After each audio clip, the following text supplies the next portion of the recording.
안녕하세요. 여러분 반갑습니다. 지난 시간에 건축 설비에 대한 개요에 대해서 얘기를 했습니다. 자연 친화형 건축물이 어떤 것들이 있는지, 또 자연 친화형 건물에 대해서 어떤 조건을 가져야 되는지 이런 거에 대해서 좀 알아봤습니다. 오늘은 자연 친화형 건축물 중에서 패시브와 액티브 수법을 갖는 그런 수법에 대한 내용들을 한번 알아보도록 하겠습니다. 우리 건축 설비에 있어서는 패시브적인 수법과 액티브적인 수법이 있습니다. 패시브 수법은 우리가 잘 알고 있는 제로하우스 개념입니다. 에너지 효율을 극대화시키고 난방과 냉방을 가장 효율적으로 이런 수법에 의해서 건물을 설계하는 그런 수법이 되겠습니다. 특히 이제 자연의 조건, 특히 이제 햇볕이라든지 통풍이라든지 환기라든지 이런 걸 자연 친화적으로 설계에 반영하는 것을 이제 패시브 수법이다 이렇게 얘기를 합니다. 특히 이제 식재라든지 햇볕에 의한 여러 가지 신재생 에너지들이 있죠. 그거를 기계적인 기술에 의존하지 않고 환경을 조절하는 그런 수법을 패시브 수법이다 이렇게 얘기를 합니다.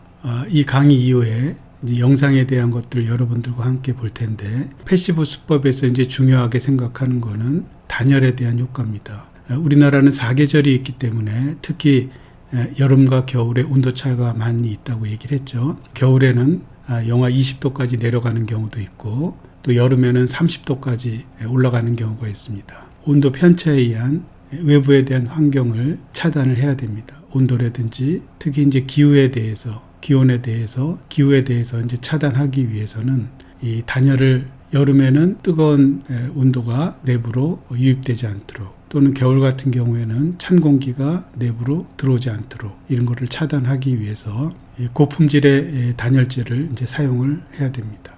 이런 방법이 하나가 있고, 특히 이제 햇볕에 의한, 우리나라는 동지와 하지 이렇게 이제 나눠집니다. 그래서 태양의 고도가 다른데 그 태양빛을 이용해서 여름에는 또 겨울에는 햇볕이 좀 깊이 들어오게 하고, 여름에는 햇볕을 차단해서 온도가 내부로 들어오지 않게, 햇빛의 양이 내부로 들어오지 않도록 이렇게 이제 차단하는 효과를 설비에 이제 적용을 하든지 건축 계획에 이제 적용을 해야 됩니다. 이것처럼 하지 때는 태양의 고도가 높죠. 동지 때는 태양의 고도가 낮습니다. 그래서 햇빛이 양이 동지 때는 많이 들어와야 되고, 하지 때는 햇볕을 좀 차단하기 위해서 우리나라 전통 건축을 보면은 기와지붕의 처마가 기둥에서 많이 나와 있는 거를 볼 수가 있습니다. 그건 우리들의 선조들도 마찬가지로 그런 생각을 많이 했을 거라고 생각합니다. 그래서 태양의 고도가 높기 때문에 태양빛을 차단하기 위해서 처마의 길이를 많이 돌출을 시켰습니다. 그래서 햇볕을 차단을 하고, 차단한다 하더라도 처마의 길이를 이렇게 내놓는다 하더라도 이제 동지 같은 경우에는 고도가 낮기 때문에 이제 깊이 햇볕을 들어오게 하는 이런 수법들을 사용을 했습니다. 옛날에는 지금처럼 냉난방 설비가 없었기 때문에 이런 패시브적인 수법에 의해서 바람이나 햇볕을 이용한 환경 조절을 하는 그런 수법을 사용을 하지 않았나 이렇게 생각을 합니다. 그래서 여름 같은 때는 이렇게 통풍이 잘 되게끔 환경적으로, 또는 이제 건축 설계를 할 때 바람의 방향도 생각을 해야 되고 햇빛의 방향도 생각을 해야 됩니다. 특히 이제 여름 같은 경우에는 이렇게 건물 외부에 등나무를 설치를 해서 그늘을 만들지만, 특히 이제 건물에 비치는 직접 태양의 빛이 건물에 직접 닿지 않도록 해서 건물의 온도를 차단을 하는 이런 효과를 이제 패시브 수법이다 이렇게 얘기를 합니다. 우리의 태양의 고도를 보면은 하지 때 이렇게 제일 높고, 이제 동지 때 이렇게 좀 낮게 태양의 고도를 위치하고 있습니다. 건물을 설계할 때 특히 이제 주택 같은 경우에는 수목을 이용해서 그 남쪽 부분에 나무를 이렇게 설치를 해서 여름에는 낙엽이 울창하죠. 그 다음에 이제 겨울에는 낙엽이 떨어지게 됩니다. 그래서 고도가 높을 때는 빛을 나뭇잎이 차단을 하고, 겨울 같은 때 이제 동지는 태양의 고도가 낮기 때문에 낮은 햇빛을 깊이 이제 들어오게끔 하는 이런 설비를 패시브 수법이다 이렇게 얘기를 합니다. 건축 설계를 할 때 이런 자연의 조건에 대한 상황들을, 주변 환경이라든지 주변 조건, 태양의 고도라든지 태양의 방향을 먼저 확인을 하고 패시브 수법에 대한 것들을 먼저 생각을 하고 이제 계획을 해야 됩니다. 그래서 이제 패시브 수법을 보면 이제 단열에 대한 것도 일반 건축법에 의해서 우리나라는 세 지역으로 나눠집니다. 중부, 남부, 제주도 이렇게 지역별로 단열의 기준을 이제 달리하고 있습니다. 거기에 맞춰서 건축법에 적용된 단열 규정보다도 더 두껍게 한다든지 효과를 극대화시킬 수 있는 그런 시스템을 이제 적용을 하게 됩니다. 또 햇빛도 하지와 동지에 의해서 이제 차단을 하는 경우가 있지만 특히 최근 들어서는 에너지를 세이빙하기 위해서 태양 에너지를 이용해서 또는 태양광 발전을 해서 냉난방을 한다든지 이런 설비를 이제 적용하기도 하고 요거처럼 그런 설비적인 찬바람은 밑으로 들어오고 더운 바람은 이제 위에 정체가 되기 때문에 여름 같은 데는 더운 공기를 이제 바깥으로 배출을 해야 되겠죠. 그래서 이제 계획을 할 경우에도 상부에 이제 고창을 설치해서 벤출레이터라든지 환기 팬이라든지 이런 거를 설치해서 따뜻한 공기 또는 더운 공기가 이렇게 이제 바깥으로 배출될 수 있게끔 이런 세심한 배려도 해야 됩니다. 이제 1차적으로 이렇게 이제 건축 계획에 있어서 이제 설치를 하고 태양광 발전 설비를 이용해서 난방이라든지 냉방이라든지 전열 기구라든지 이런 그 냉난방 설비를 태양 에너지에 의해서 발전시킬 수 있는 이런 시스템이 이제 패시브 수법이다 이렇게 얘기를 합니다. 이 패시브 수법에서 가장 중요하다라고 생각하는 거는 이제 기밀성입니다. 이 외부와 내부에 대한 온도차가 여름과 겨울 한 50도에 대한 편차를 갖는다고 얘기를 했죠. 그래서 창이 있는 부분에 이 틈이 생기는 부분들을 이제 없게 해야 되는 그런 것들이 이제 가장 중요한 패시브 수법의 하나다 이렇게 생각을 합니다. 특히 이제 따뜻한 부분과 찬 부분에 이 단열이 안 되는 부분, 이런 부분이 이제 콜드 브릿지 또는 핫 브릿지라고 하는데, 이런 부분에 이제 처리가 이제 제일 중요하게 생각을 하고, 특히 이제 창문에 있어서, 이런 창문에 있어서는 로이 복축유리라든지 삼중 복축유리라든지 이런 걸 사용함으로 인해서 내부와 외부의 온도 차이를 단절시키는 이런 효과가 이제 제일 중요하다라고 하겠습니다. 제일 중요하게 생각하는 이제 창은 이제 단열창이 되겠죠. 물론 이제 유리에 의해서 온도가 이제 전도가 되는 경우도 있지만 창문의 프레임에 의해서 창 틀에 의해서 기밀성이 낮은 경우는 이제 바람이 들어오는 경우가 있겠죠. 우리 전통 건축물에 가보면 겨울 같은 경우에는 내부에 이제 온돌이다 보니까 불을 떼게 되면 이제 내부의 온도가 많이 올라갑니다. 그리고 외부는 이제 차다 보니까 기밀성이 조금 이제 낮게 되어 있는 그런 창이나 문을 이제 볼 수가 있는데 그런 곳으로 이제 많이 바람이 들어오는 경우를 볼 수가 있습니다. 대부분의 그 전통 건축물에 미석이 문 이렇게 밀고 닫는 그런 이제 문이 되겠는데 특히 이제 패시브 하우스에 이제 사용하는 대부분의 창은 프로젝트 창이라 그래서 이렇게 열고 닫고 또는 턴 앤 틸 해서 이렇게 좌우로도 열리지만 위아래도 열릴 수 있는 그런 창호를 이제 주로 많이 사용을 합니다. 그러므로 인해서 이 벽과 문 사이에 기밀성을 줘서 외부에 있는 바람이나 내부에 있는 바람이 관통하지 않도록 틈이 생기지 않도록 이렇게 하는 것이 제일 중요하다라고 하겠습니다. 최근 들어서 많이 친환경 건축물을 이제 설계를 하고 시스템을 이제 적용을 하는데 지금 얘기한 것들을 조금 종합을 하면 물론 이제 친환경적인 이제 마감 자재도 사용을 하고 자연 채광을 이용해서 발전 설비를 이용한다든지 또 옥상에 녹화를 해서 건물에 태양에 비치는 또는 열량을 줄이기 위해서 건물의 온도를 낮추기 위해서 옥상 녹화를 한다든지 또는 지금 얘기했던 로이 복층유리 에너지 효율을 극대화시킬 수 있는 1등급의 에너지 저감 효과를 갖는 그런 창호를 설치하는 고성능 창호를 설치한다든지 단열 효과가 높은 이런 단열재를 설치를 한다든지 또 차양을 설치해서 이렇게 태양의 빛이 직접 내부로 빛이 깊게 들어오지 않도록 여름 같은 경우에 그래서 이제 차양을 설치한다든지 우리나라는 올해도 비가 많이 왔지만 빗물에 대한 재이용을 할 수 있는 중수 처리 시스템을 이용해서 재활용할 수 있는 이런 것들이 이제 친환경 건물이다 이렇게 얘기를 합니다. 앞으로는 설계에 대한 시스템도 이런 친환경적인 또는 패시브 하우스적인 수법을 갖는 그런 설계로 돼야 되지 않을까 이렇게 생각을 합니다. 그래서 이제 궁극적으로는 자연을 이용한 이제 디자인이 가장 효과적인 건물을 설계하는 방법이 아닐까 이렇게 생각을 합니다.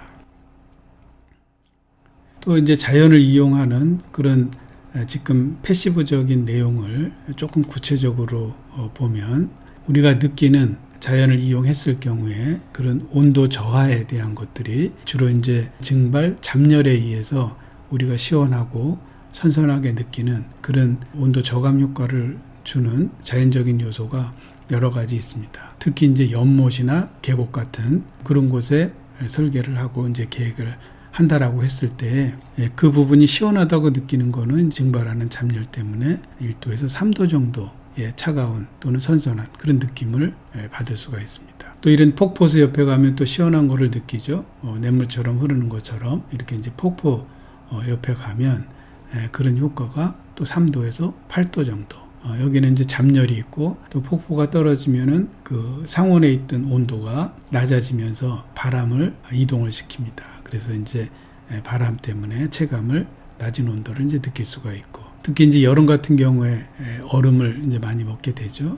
그럴 경우에 3도에서 5도 정도 냉감각을 느낄 수 있는 효과가 있습니다. 그게 이제 융해열이라든지 여기도 이제 잠열이 있겠죠. 증발 잠열이 이제 작용하기 때문에 온도가 낮아지는 그런 효과를 볼 수가 있습니다.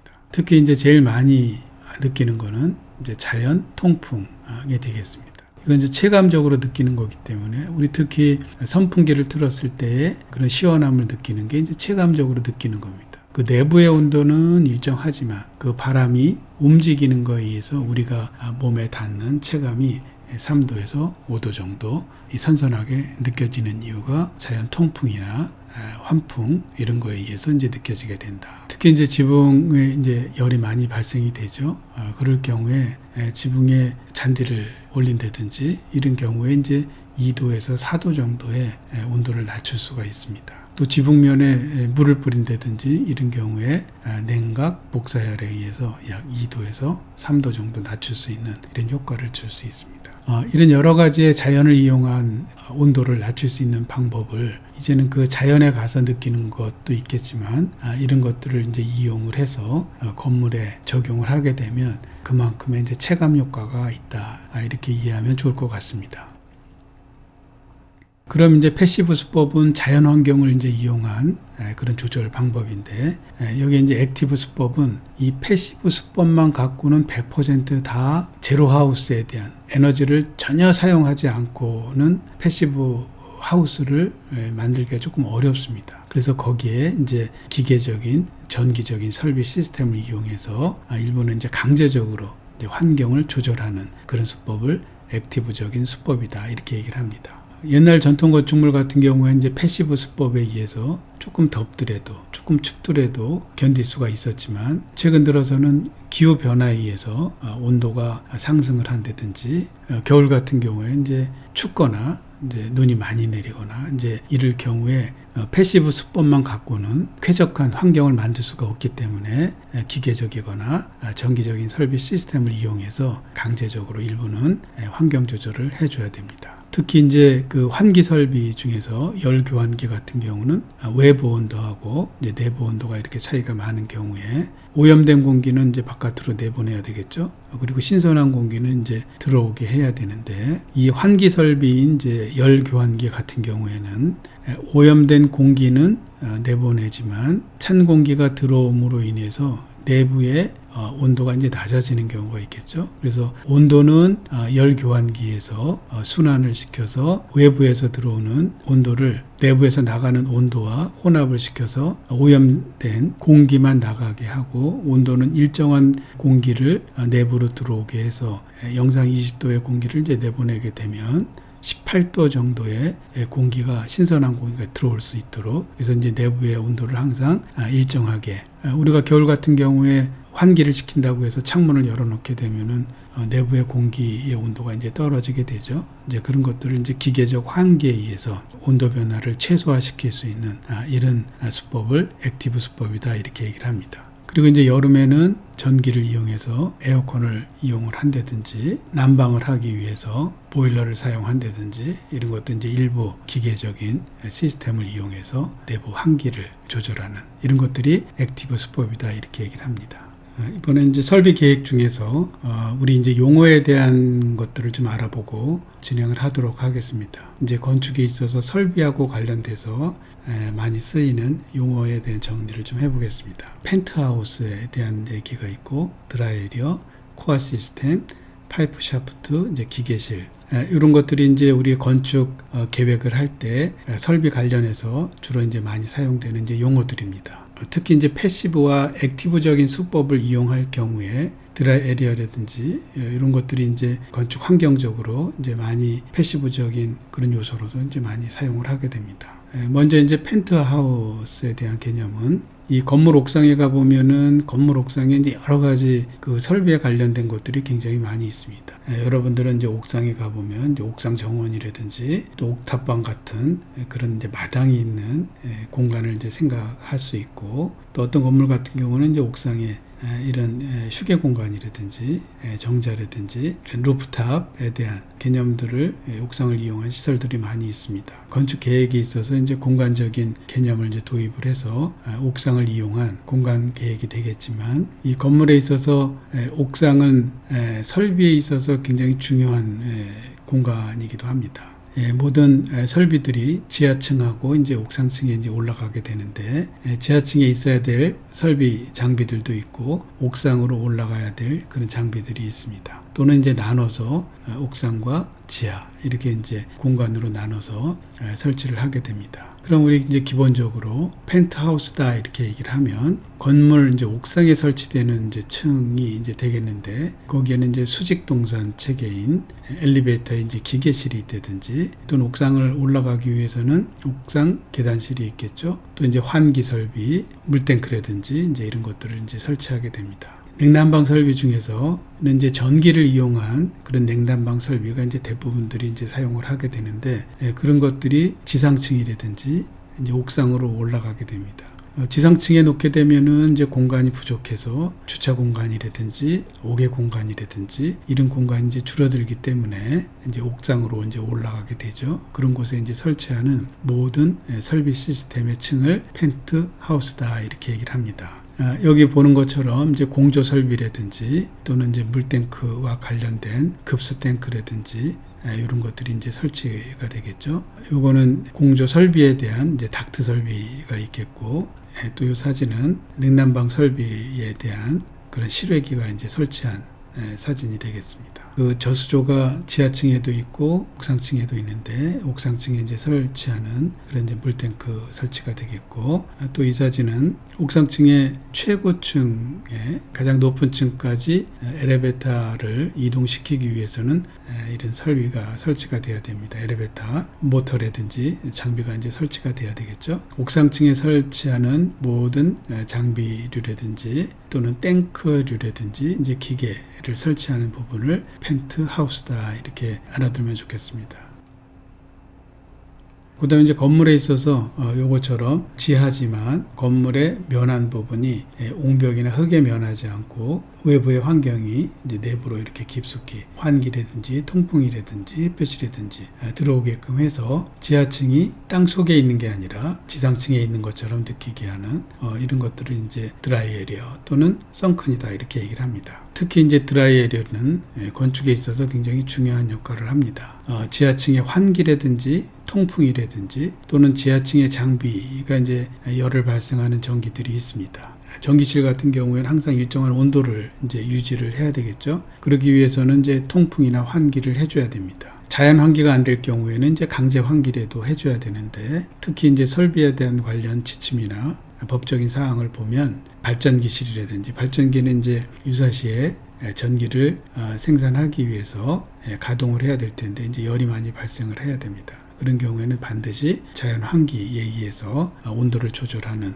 그런 역할을 하는 게 이제 드라이 에리어다 이렇게 얘기를 합니다. 드라이 에리어는 이렇게 이제 지하층에 이제 환기만을 목적으로 한다라고 하면 온도 조절을 하기 위해서 오염된 공기라든지 더워진 공기를 이제 내부로 배출을 해야 됩니다. 그러기 위해서는 외기의 면한 부분에 팬이 있다든지 또는 그릴이 있어서 내부에 있는 공기가 바깥으로 이제 배출될 수 있도록, 이런 걸 이제 드라이 에리어다 이렇게 얘기를 합니다. 드라이 에리어 역할도 하면서 이제 썬큰 역할도 같이 할 수 있는 이렇게 이제 지상에 이제 거실에 면하는 부분, 이거는 이제 기계실이라든지 또는 전기실이라든지 발전기실에 해당하는 기기와 관련된 이제 드라이 에리어지만, 우리가 이제 지하층에 가보면 통기 환기가 잘 안 되는 경우에는 이 쾌적한 그런 느낌을 받을 수가 없습니다. 그렇기 때문에 외부에 대한 환경, 그 햇볕이라든지 또는 바람이라든지 이런 자연적인 조건이 이제 내부로 이제 유입되기 위해서는 이렇게 드라이 에리어 또는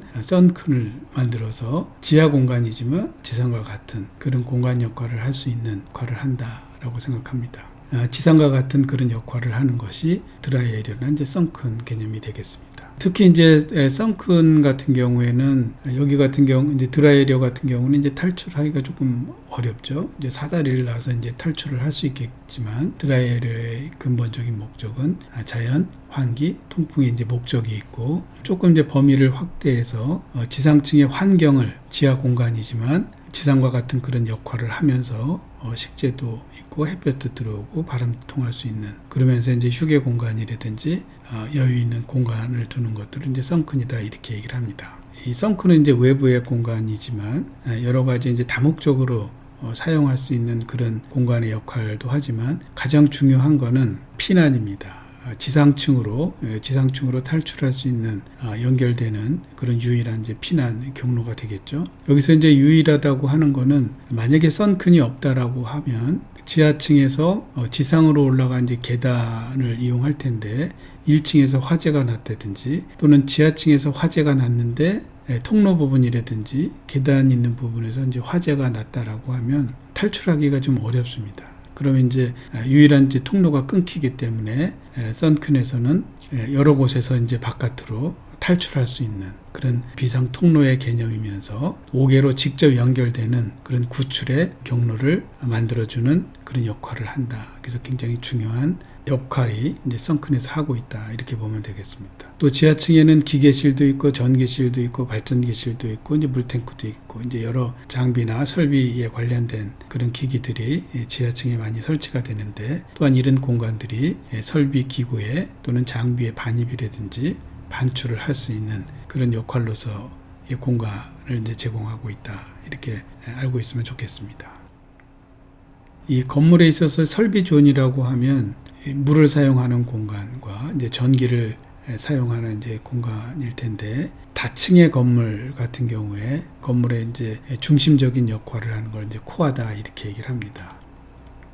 이 건물 중심부를 보면은 이제 계단이라든지 엘리베이터가 설치된다든지 화장실이 있다든지 탕비실이 있다든지 이런 부분들이 이제 한 곳에 집중이 되어 있고 거기에 기계나 전기 관련된 배관이나 배선들이 집중해서 올라가게 됩니다. 이런 부분들이 이제 건물 중심에 있게 되는데, 그런 중심 역할을 하는 거를 이제 코어 시스템이다 이렇게 얘기를 합니다.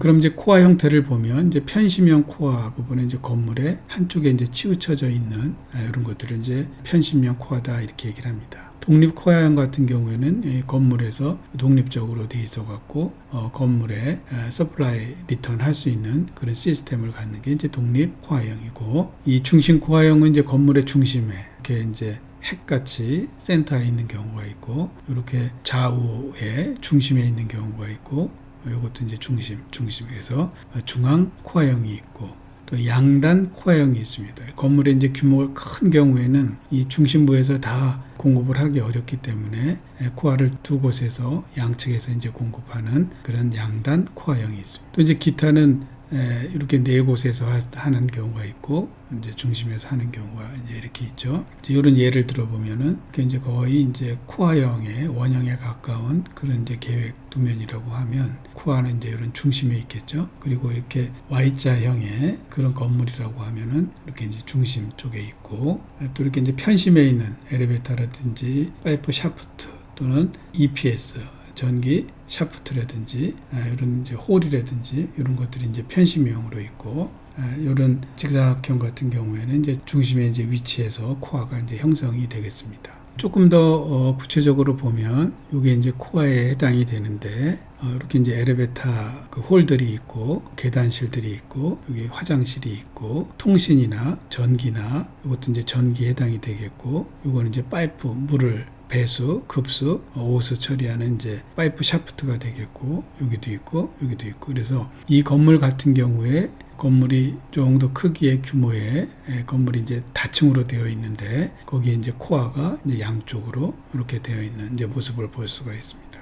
그래서 이제 건물의 가장 핵심이 되는 부분의 설비 조원들이 수직 체계를 갖고 이제 이동을 해야 되겠고, 엘리베이터 같은 경우는 수직으로 이제 이동을 해야 되는데 동선의 거리를 균등하게 이제 배분을 해서 그 위치에 대한 것들을 설정을 하는 시스템을 코어 시스템이다 이렇게 이해하면 좋겠습니다. 다음 시간엔 파이프 샤프트와 이제 기계실, 그 다음에 이제 기타 사항에 대해서 알아보도록 하겠습니다. 그리고 이어서 패시브적인 수법과 액티브적인 수법에 의한 영상을 보고 마치도록 하겠습니다. 빼곡하게 들어선 도심의 아파트 숲. 그 가운데 눈길을 잡아끄는 곳이 있습니다. 옥상과 벽면을 태양광 패널로 두르고 있는 집. 바로 노원 이지하우스인데요. 이지하우스는 국내 최초로 지어진 제로에너지 주택 실증단지입니다. 이곳엔 신혼부부와 고령자 등 모두 121가구가 살고 있는데요. 일반 공동주택과 어떻게 다른지 제작진이 한 가정을 찾아가 봤습니다. 4대1에 달하는 경쟁률을 뚫고 올 1월 중순에 입주했습니다. 태어난 지 이제 60일 된 아기를 둔 신혼부부 세대인데요. 엄마와 아기 둘 다 옷차림이 꽤 가벼워 보입니다. 이날 바깥 온도는 영상 5도. 그런데 집안은 25도. 게다가 난방도 안 하고 있습니다. 보통 이 정도 맞춰놓으시는 거예요? 지금은 좀 낮은 편이고 한낮에는 막 27도, 28도 이렇게까지 올라가고. 난방 안 해도? 네, 난방 안 해도.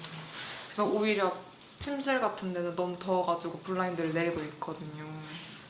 난방을 아예 안 하고 있어요. 밤에도 24도, 3도 이렇게 유지가 되더라고요. 이 집의 난방 에너지 사용을 확인해 봤습니다. 실시간 사용량은 제로, 일별 사용량도 거의 제로입니다. 이날이 이렇게 비 온 날이네. 네, 비 와가지고 햇빛이 잘 안 들었었거든요. 거실과 방 2개인 이 집 크기는 39제곱미터. 햄스라는 홈 에너지 관리 시스템을 통해 난방뿐 아니라 전기 사용도 효율적으로 관리할 수 있습니다. 현재 내가 얼마를 쓰고 있는지, 오늘 하루는 얼마를 썼는지, 게다가 불필요한 전기 낭비를 막아주는 차단 기능도 있습니다. 이제 가전제품 일정 시간에 안 쓰는 상태면은 알아서 전기가 차단되도록 해주는 거고. 과연 이 집엔 어떤 비밀이 숨겨져 있는 걸까요? 2013년 국토교통부 주거환경연구사업으로 추진된 노원 이지하우스는 서울시와 노원구, 명지대 산학협력단이 참여해 연구와 설계를 거쳐 2015년 공사를 시작했습니다. 2년의 공사 기간을 거쳐 작년 10월 그 모습을 드러냈습니다. 작년 12월에 열린 오픈 행사에는 문재인 대통령도 참석할 정도로 뜨거운 관심을 모았습니다. 요즘 햇빛이 여기까지 깊숙하게 들어오네요. 네, 굉장히 많이 들어와서. 입주 세대 방문과 더불어 문 대통령은 단지 내 홍보관에 전시된 다양한 에너지 절약 건축 자재들을 둘러봤습니다. 국내 첫 제로에너지 주택에 적용된 국내 기술과 성공적인 출발을 격려하기도 했습니다. 에너지 제로 주택이라고 그래서 아주 궁금했는데 와서 보니까 정말 아주 굉장한 것 같습니다. 이 주택단지엔 무려 11개 분야 79가지 기술이 적용됐는데 이 중에는 국내 최초로 적용된 기술도 31개 항목에 이를 정도입니다. 건축물 스스로 에너지를 절약할 수 있도록 설계가 돼 있다고 보면 됩니다. 제로에너지 하우스는 패시브와 액티브 기술이 결합된 집입니다. 패시브는 단열 성능 강화를, 액티브는 신재생 에너지 생산을 말하는데요. 노원 실증단지에도 단열, 창호, 열회수 등 5가지 패시브 기술이 적용됐습니다. 그 출발은 단열입니다. 이곳은 단열재와 콘크리트 구조체를 합친 벽 두께만도 50cm나 됩니다. 게다가 기존 건축물과는 달리 외단열로 시공을 했습니다. 벽뿐만 아니라 현관문 또한 압축 진공 단열재를 사용한 단열문입니다. 외기 온도에 사실 크게 구애받지 않고 내 실내에서 발생하는 열을 이렇게 담기 위한 그릇을 만드는 거고요. 패시브 하우스 기술에서 고성능 시스템 창호는 선택이 아닌 필수 요소입니다. 여기에 아르곤 가스가 충진된 3중 로이 유리도 반드시 들어가야 합니다. 필딩 턴이라고 해서 이게 이쪽으로 붙는 형식이기 때문에 여기에 빈 공간이 전혀 없습니다. 이런 기밀 성능을 확보를 하는 이런 창호가 되겠습니다. 단열재만큼 중요한 게 기밀성 확보인데요. 공기가 통하지 못하도록 만드는 게 기밀이죠. 이처럼 여러 기밀 자재들이 쓰였습니다. 외부로 연결되는 구조물과 외부로 돌출된 구조체에서 발생하는 열 손실도 열교 차단 제품을 사용해 확실히 차단합니다. 폐열 회수도 중요합니다. 실내에서 발생하는 열과 데워진 공기는 회수해서 재사용하는데요. 열회수 환기장치라는 이런 시스템을 통해 오염되고 따뜻한 실내 공기에서 열만 회수해 외부의 신선하고 차가운 공기의 온도를 높인 후 다시 실내로 공급하게 됩니다. 이 렌지 후드도 필터를 통해 냄새만 제거한 후 폐열은 다시 회수해 재사용합니다. 이 주택의 장점은 에너지를 절약하는 것도 있지만 에너지를 유지시키는 것, 그러니까 실내 온도나 실내 쾌적성을 유지시켜주는 장점이 있어요. 노원 제로에너지 하우스엔 두 가지 액티브 기술도 적용됐습니다. 각 가정에서 사용하는 난방에너지는 지열 발전을 통해 만들어냅니다. 건물 지하주차장 아래는 48개의 천공을 160m 깊이로 뚫어 15도 정도 되는 지하수를 끌어올린 후 히트펌프를 거치면서 지열 에너지를 생산해내고 있는데요. 연간 예상 발전량은 367메가와트/아워로 이곳 121세대 난방, 급탕용으로 충분히 공급이 가능합니다. 가열된 55도씨의 물은 8톤 용량 저탕조 3개에 저장해 각 가정으로 공급하는데요. 난방과 온수를 단일 배관으로 공급하는 만큼 여러 장점이 있습니다. 통합 배관이라고 해가지고 온수가 하나로 가가지고 급탕용하고 난방용하고 열 교환을 해가지고 따로 쓰게 되니까 결국은 이제 물이 지나가면서 마찰에 의한 에너지로 줄어들고 그다음에 환경도 2배라는 것이 하나로 줄어들었으니까 시공비도 줄어들고 여러 가지 유리한 점이 있죠. 태양광 발전도 큰 자랑거리입니다. 태양광 전지판 1284장으로 생산해낸 에너지는 냉방, 난방, 급탕, 조명, 환기로 불리는 5대 에너지에 사용됩니다. 이제 제로 에너지 실증 단지를 이렇게 설계를 할 때 5대 에너지를 태양광 모듈로 공급을 한다는 원칙에 의해서 이제 그 정도만 충분하게 공급하도록 되어 있습니다. 제로에너지 주택 실증단지 건설에서 연구단장을 맡았던 이명주 교수. 이곳 체험주택에서 한국형 제로에너지 하우스를 만들기 위한 연구를 계속 이어가고 있습니다. 제로에너지 주택을 짓는 게 비싸다고 망설이지 말고 이런 주택을 짓는 거는 하자 비용도 줄일 수 있을 뿐만 아니라 국가가 의료보험으로 나가야 되는 돈까지도 우리가 줄일 수 있는 굉장히 좋은 주택이다라는 것을 알리고 그렇게 알림으로써 더 이 제로에너지 주택을 빨리 보급하고 촉진시키기 위해서 이제 이런 연구가 필요한 거죠. 봄에도 눈이 내릴 정도로 춥고 첩첩이 높은 산이 자리한 이곳 강원도 홍천에도 제로에너지 하우스가 있습니다. 놀랍게도 개인이 지은 집인데요. 어떤 자재들로 어떻게 집을 지었는지 그 비밀의 문이 열리는 워크숍이 있는 날 전국에서 많은 사람들이 찾아왔습니다. 이게 원화가 아니고 안 깔아놓은 거야. 스티로폼이잖아요. 위에서 무게가 누질리면 집을 하나 지어볼까 해가지고 뭐 어떤 점이 좀 끌리셨길래 그랬습니까? 불도 뭐 별로 안 떼고 예. 따뜻하고 그런 데서 이제. 일단 돈 딱 작게 들이면서 좋은 집 지은 정답이네 한번 따라왔어요. 자신만만하게 이름 지은 살둔 제로에너지 하우스. 이 집엔 어떤 비밀이 숨겨져 있는 걸까요? 추운 날씨에도 불구하고 이날 열린 워크숍엔 서울, 경남 등 전국에서 20명이 참석했습니다. 멀리 강원도 홍천까지 찾아올 정도로 이들이 제로에너지 주택에 관심을 갖게 된 이유도 다양합니다. 친환경적이고 건강에 좋은 집이 어떤 건가 하다가 그 전에도 제로 에너지에 대한 관심이 많았었는데 꼭 이 집은 한번 와보고 싶었습니다. 제로에너지 하우스 짓기 1일 워크숍이 시작됐습니다. 우선 살둔 제로에너지 하우스 소개를 시작으로 에너지 절약 주택의 장점과 필수 요소, 그리고 이곳 주택 시공 비법까지 이어집니다.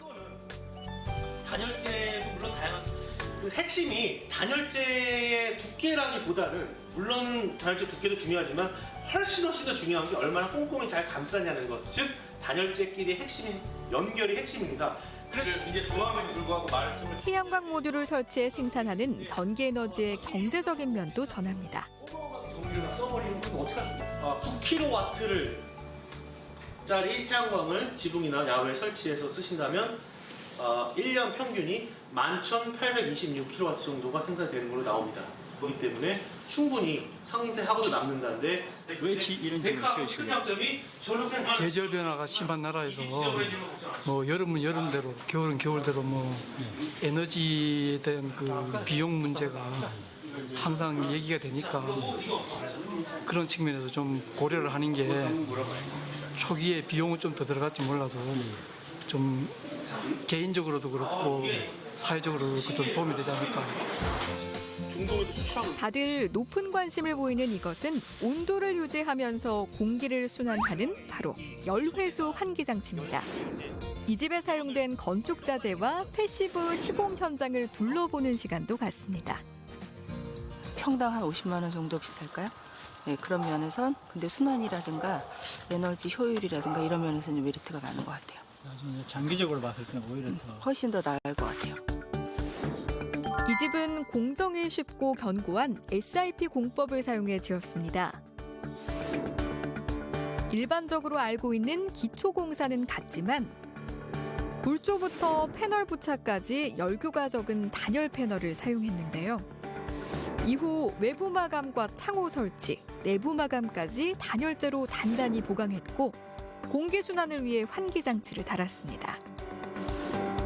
겉보기엔 일반 주택과 비슷해 보이지만 다양한 에너지 절약 기술을 적용한 살둔 제로에너지 하우스.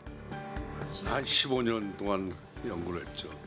그러니까 이게 이 집을 이제 다른 사람들이 쉽게 못 짓는 이유가 거기 있어요. 그렇게 간단한 일이 아니에요. 집 외경을 먼저 보자면 남향을 향한 긴 직사각형 구조인데요. 주방과 거실, 서재와 침실이 일렬로 돼 있고 복도를 앞면에 배치해 해를 오랫동안 받을 수 있습니다. 그래서일까요? 집안 온도는 23도씨를 웃도는데요. 바로 천장과 벽을 40cm가 넘을 정도로 두껍게 한 것도 단열 유지의 비결입니다. 구조용 단열 패널을 중심으로 6중의 벽 구조로 이루어졌습니다. 그리고 창문 밖엔 나무로 된 덧문을 달았는데요. 또 이 집의 모든 문과 창문 역시 시스템 창호와 3중 로이 유리를 사용해 보온 효과를 높였습니다. 반드시 시스템 창호를 해야 돼요. 보통 창호는 이렇게 옆으로 열고 닫고 하게 돼 있잖아요. 그거는 빈틈이 하도 많아가지고 공기가 막 새거든요. 열을 빼앗기지 않도록 설계한 덕분에 겨우내 이곳 집안의 온도는 평균 20도. 실제로 이날 바깥과 실내 온도의 차이는 20도 이상 됩니다. 공사 당시 바닥 난방을 설치해놨지만 한 번도 사용한 적이 없다는데요. 대신 보조로 열을 공급할 땐 집안의 벽난로를 사용합니다. 그럼 원래 겨울 엄청 추웠잖아요. 네. 여기는 그럼 난방 어떻게 하신 거예요? 이걸로요. 이걸로 가능했어요? 그 지금까지 10년을 그렇게 살았는데 겨울이 10번 지나 들어오게요. 안 춥습니까 그럼? 아니에요. 23도 뭐 그렇게 되니까.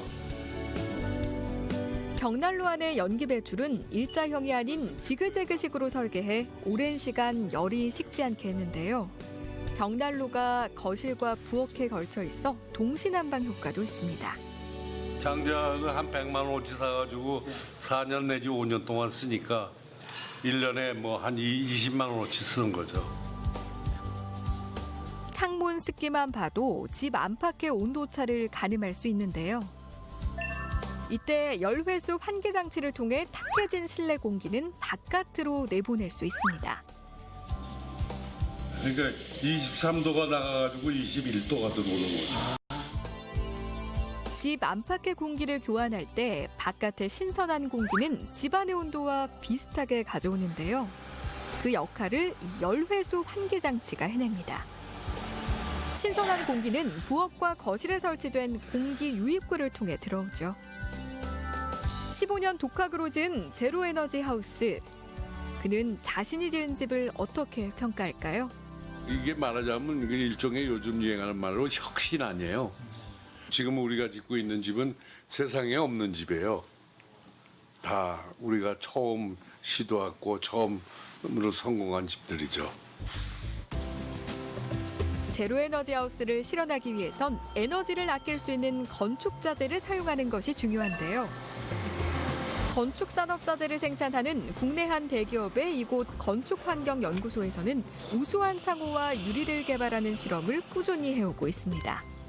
이 실험은 온도가 다른 두 개의 공간 사이에 창호를 끼워 넣고 열이 전달되는 것을 모니터하는 실험입니다. 20도로 유지되는 항온실의 온도를 유지하기 위해 이 얼마의 에너지를 썼느냐를 가지고 판단을 하는 겁니다.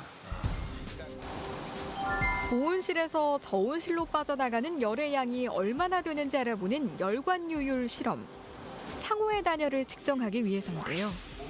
고온실과 저온실의 온도를 20도와 0도로 내내 일정하게 유지하면서 테스트를 진행하게 되는데요.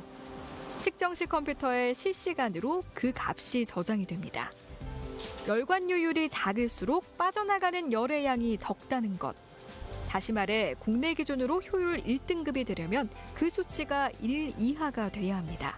지금 열관율은 0.74로 이 시험이 종료가 된 데이터고요. 이 정도 수준이면 1등급을 훌쩍 뛰어넘는 국내에서는 아마 제일 좋은 수준의 성능이라고 생각을 하시면 되겠습니다. 다음은 창호의 기미를 측정하는 실험인데요. 밀폐된 실험실 안에 연기를 넣고 압력을 가했을 때 창호 사이로 연기가 얼마나 새어나오는지를 알아보는 겁니다. 총 4단계로 나눠서 압력을 높이거나 줄이면서 기밀 실험을 하는데요. 실내 연기가 빠져나온다는 건 창호의 기밀이 낮다는 것을 의미합니다. 연기가 새어나오는 걸 토대로 창호의 어느 부분에 기밀이 낮은지 그 부분을 측정하는 건데요. 그만큼 요즘은 에너지 절감을 위해 창호의 역할이 커졌습니다. 최근 들어서는 이제 단열, 그다음에 기밀 이 두 가지가 창호 에너지 효율 등급 취득과 관련해서 좀 많이 늘어나고 있고요. 특히나 기밀이나 수밀 내풍화 같은 경우에는 창호의 어떤 필수적인 성능이기 때문에 저희가 많은 실험을 하고 있습니다. 이런 실험을 통해 개발된 에너지 절약 건축 자재들이 한자리에 전시돼 있는데요. 특히 단열과 기밀을 높여주는 시스템 창호가 크게 주목받고 있습니다. 그중에서도 에너지 절약형 유리로 불리는 3중 로이 유리가 눈에 띄는데요. 3중 로이 유리의 열차단 성능은 단연 우수합니다. 로이 유리라는 게 그 유리 표면에다가 금속 물질을 나노 수준으로 코팅을 해요. 예, 그래가지고 열이 밖으로 빠져나가지 못하게 막아주는 역할을 하고.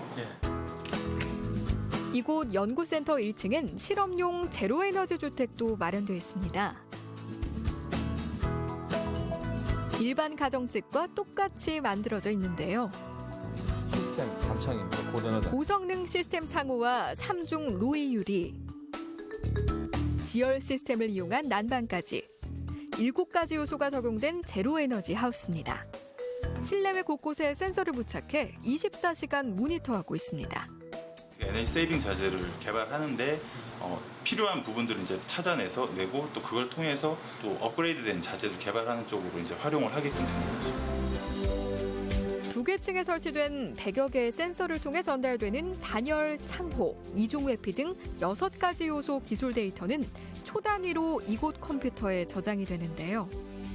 이렇게 수집된 빅데이터는 에너지 세이빙 자재를 연구하고 개발하는 데 활용되고 있습니다.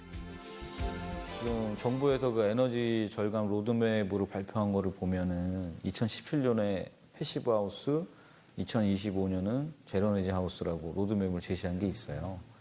저희도 거기에 맞춰가지고 계속 제품들을 성능을 계속 업그레이드 시켜 나가고 있는 상황이죠. 정부는 2025년까지 공공과 민간 건물에 제로에너지 빌딩 건축을 의무화했는데요. 저탄소 녹색 성장의 선도기관인 한국에너지공단 역시 울산 신사옥을 에너지 제로 빌딩으로 짓고 있습니다. 그래서 이제 2020년부터는 기본적으로 5등급 이상을 이제 만족을 해야 되는 상황이기 때문에 좀 운항 같은 경우는 물론 이제 기관의 특성도 있고 그다음에 이제 그런 제도를 이제 보급 장려하는 기관이기 때문에 선도적으로 좀 반영을 하게 됐고요. 축구장 3개를 합친 면적에 지상 8층, 지하 3층으로 짓는 신사옥은 제로에너지 건축물 예비 인증을 받은 국내 업무 시설 중 최대 규모를 자랑하는데요. 그만큼 비용 부담도 큽니다. 아무래도 일반 건축물보다는요, 그런 에너지 절약 기술들이 접목이 되다 보니까 시공도 좀 까다롭고 공사비도 좀 증대가 된다고 볼 수 있습니다. 내년 2월 준공 예정인 에너지공단 울산 신사옥. 건축물 에너지 효율 1++ 등급을 받았을 정도로 에너지 자립률이 20% 이상 달하는데요. 각 층마다 천장에 가로볼을 없앤 무량판 구조의 방식 역시 냉 난방비를 절감할 수 있게 만든 건축 설계입니다. 어떻게 보면 패시브적인 요소로 저희들이 반영이 된 건물입니다. 이렇게 층간을 50cm 낮추는 건 물론 3중 로이 유리 고성능 시스템 창호와 외부 전동 차양을 설치해 냉난방 부하를 최소화하도록 설계했습니다. 설계 단계에서부터 매스 면적이라든가 창호 면적, 그다음에 이제 층간 폭 이런 것들을 최소한으로 조정을 해가지고 건물의 냉난방 부하를 이제 최소화할 수 있게끔 설계를 했고. 이번엔 지하 2층 주차장으로 가볼까요? 마무리 공사가 한창 진행 중인 지하 주차장. 이곳에선 위로 올라가는 냉기를 막기 위해 천장 전면에 10cm로 압축시킨 고성능 단열재를 이중으로 부착했는데요. 그만큼 에너지 효율도 증가합니다. 그리고 지금 이 단열재가 2겹으로 시공이 되어 있고요. 그리고 이제 저희들이 이제 그 기밀성을 더 확보하기 위해서 저런 조인트 부분에도 다 지금 처리를 해서 여기서 냉기가 올라가지 못하게 차단을 해주는 역할을 합니다.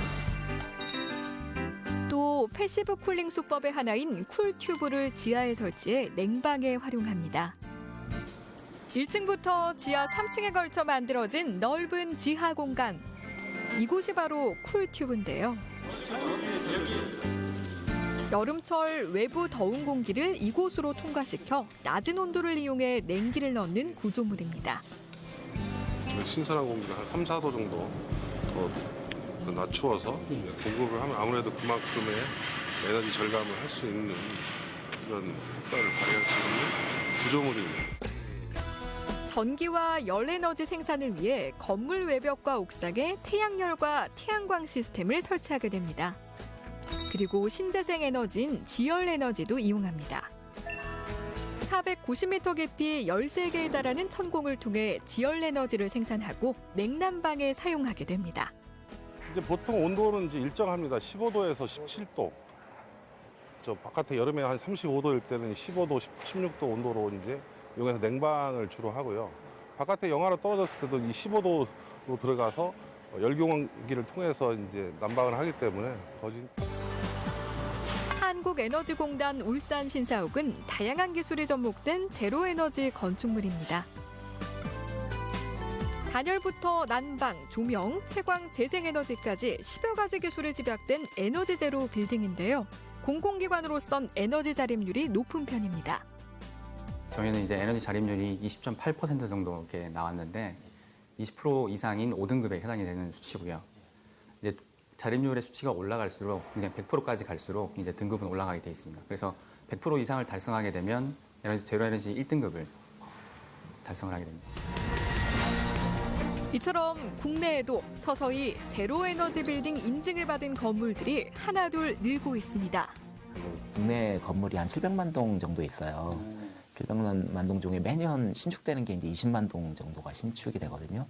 근데 그 중에서 제로 빌딩 작년에 이제 인증받은 건물이 10개 건물 정도 되니까 굉장히 미미한 수준이죠. 잘 시청하셨죠? 다음 시간에 우리 또 이어서 건축 설비와 설비 계획에 관련된 사항들을 또 알아보기로 하고 오늘 강의는 여기서 마치도록 하겠습니다. 여러분 수고했습니다. 고맙습니다.